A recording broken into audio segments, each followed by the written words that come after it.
Hey, welcome back to Milton Daily Homes. Chuck here. We get a list of 19 properties today, and one of these days I'll come up with a fancy intro, but the whole idea when we built this site was let's give you some perspective that you may not have just by looking at the listing, some context, some interpretation. We're like 4 years in, like 800 episodes, like millions of views, so it's been a lot of fun, and it still is 4 years later. So we're going to start off with, there's 3 at Maple Crossing, and I wonder, there's been a fair bit of activity in this building in terms of new listings in the last few months, and you gotta wonder if there's something going on there. I don't want to say anything without substantiated facts, but you know, it's always a curious thing when you see quite a few of them, and it could just be price appreciation. It could be the age of the building is now at the point where people are ready to move out, that bought some of the original units in there. So this is a 1-bedroom. It's on the 4th floor. You've got those nice high 12-foot ceilings here, which I think is a nice effect when you're in. $244,900 seems like the right price for a well-done unit on the 4th floor. For this size, it's between 600 and 700 square feet, 1-bedroom. So we've got this one here, 2-bedroom, 1 washroom. I always prefer, if you're going for a 2-bedroom, to get the 2nd bathroom. It comes in very handy. Again, the slope ceilings, 4th floor. This one's been listed before, and I believe it's vacant now. So some of the things that they could have done here, I don't know if I love the pictures. They could have taken some things off the fridge just to enhance the appeal. I mean, I think especially in a competitive environment, there's quite a few condos listed now.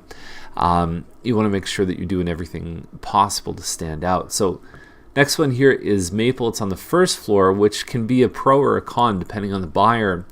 $326,900 gets you just under 1,200 square feet.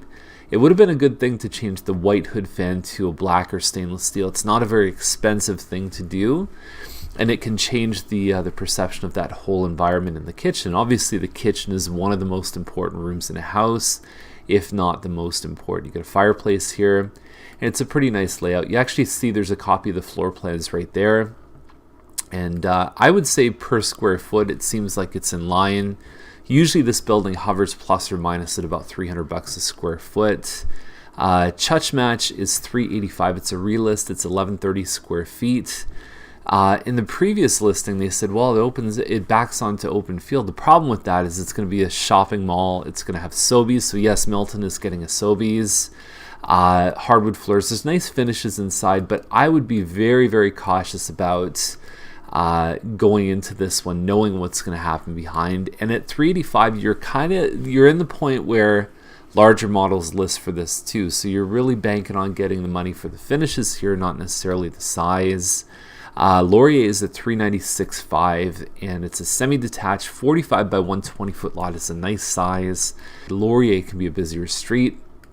You get a pretty open concept kitchen here, and it's a nice solid layout. So overall, this one seems to be in line. There's no shots of the finished basement. There's a couple areas I would have liked to see in the photos that weren't there, but it seems to be in line with what else is sold. There was a similar property, I would say probably 4 or 5 months ago, that sold somewhere in the 390s. So Guelph line is at $399. It's a trustee sale, so a little bit different than a bank sale. A bank sale is coming in when you're not really making your payments. Usually when we see trustees, it's because there's some sort of, the owner is incapacitated in some way, maybe not in a state of health to really deal with their property. So you're on, what would this be, 181 by 236. You're probably about an acre of land.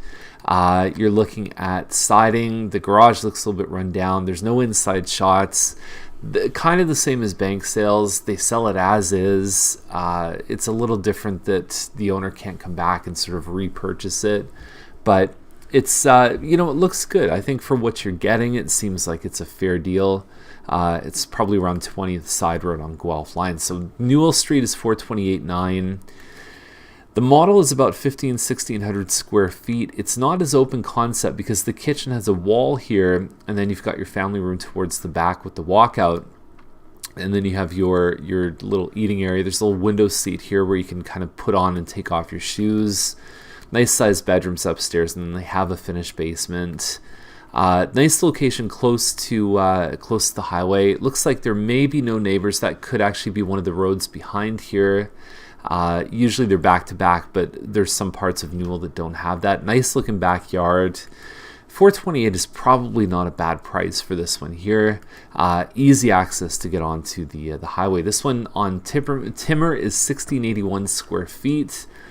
There are some people that don't like this actual, like if you're looking at a site plan for a builder, be careful of the ones that side onto a row of houses, because you actually have less privacy here because you've got how many windows looking into your backyard versus just a line of homes and you're in the middle and you only have one neighbor behind, or maybe you can see the ones on either side.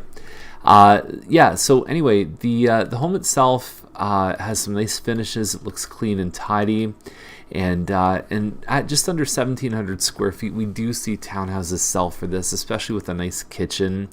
So they're not that far off. I would take that one easily over this one on Duncan Lane, which faces train tracks. It's 1,500 square feet. For some reason, the Heathwoods sell for a premium, so they're a little high, but they're not that far off for what some of them sell for. The main room is very narrow. You've got 3 small rooms upstairs, and I'm just not a big fan of this floor plan. There's not even a fence in the backyard. So there's your rooms there. You got 10.9 by 9. You get a 10 by 9 rooms. Those are a little bit small. Even the master at 12 by about 10.5. I mean, the finishes are nice. You've got 9-foot ceilings on the main floor, but I just think that there's better options out there. Chutch match is $439. So this one is even numbers, which means it's on the north side. They made a bit of an error here saying fronting on the south side. Normally what that means is you're on the south curb, meaning your backyard faces south. It should be north, because I would look at that and for a moment I thought, this one is also backing onto the Sobeys Plaza, but you can't have even and odd. Anyway, 1873 square feet. It's a little dark in the photos. It looks like the attack of the speakers here. It probably would have been a good idea to take those speakers out. You're really buying size probably more than finishes. You've got carpet all on the main floor.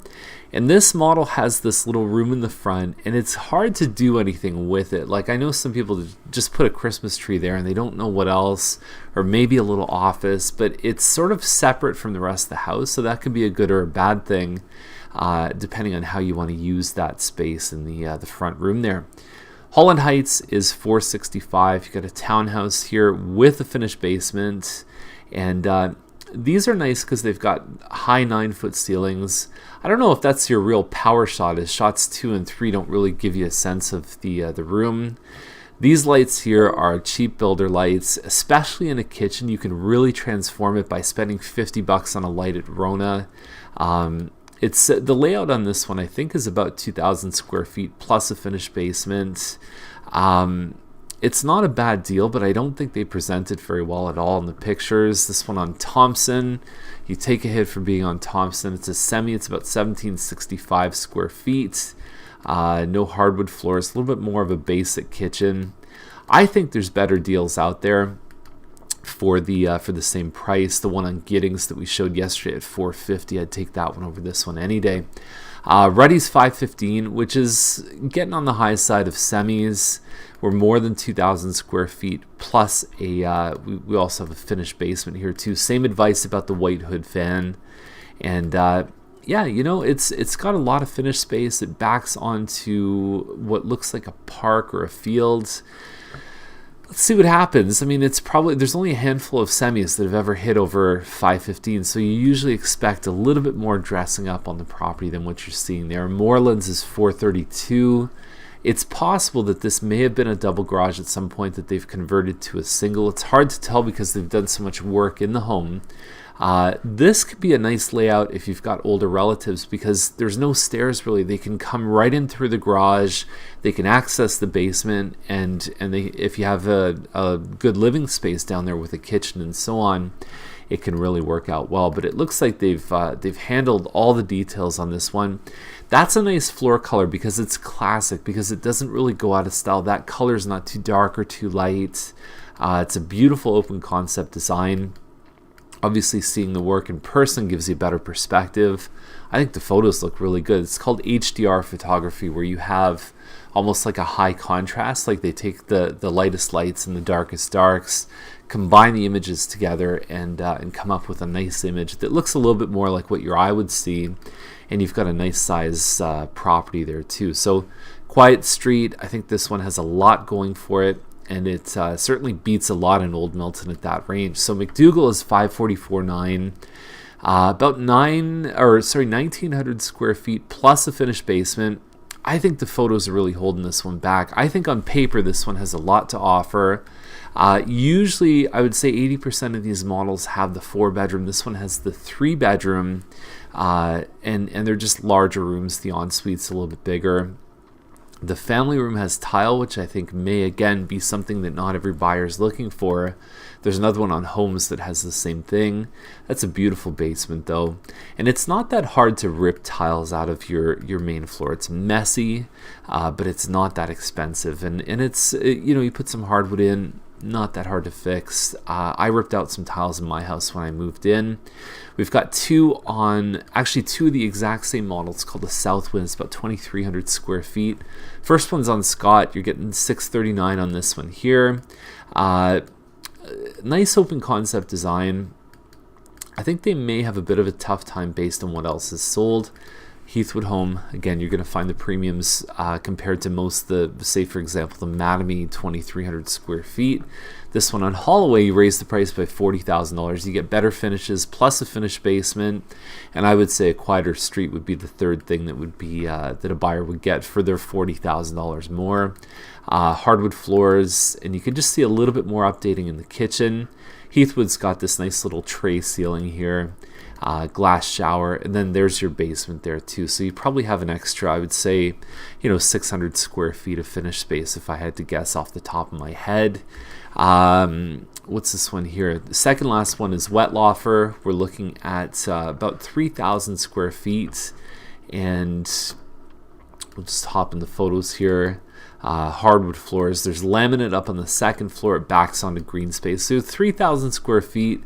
Open toilet. We saw one yesterday. I didn't point it out, but that's something. Just close the toilet. There you go. So hardwood on the main, laminate upstairs. Sometimes that works. Sometimes it doesn't. I don't know if I love the price at $829. There's some big competitors in the 800s right now. Even at $774, there's a nice looking one for sale. Second line is $859. You're 42 acres.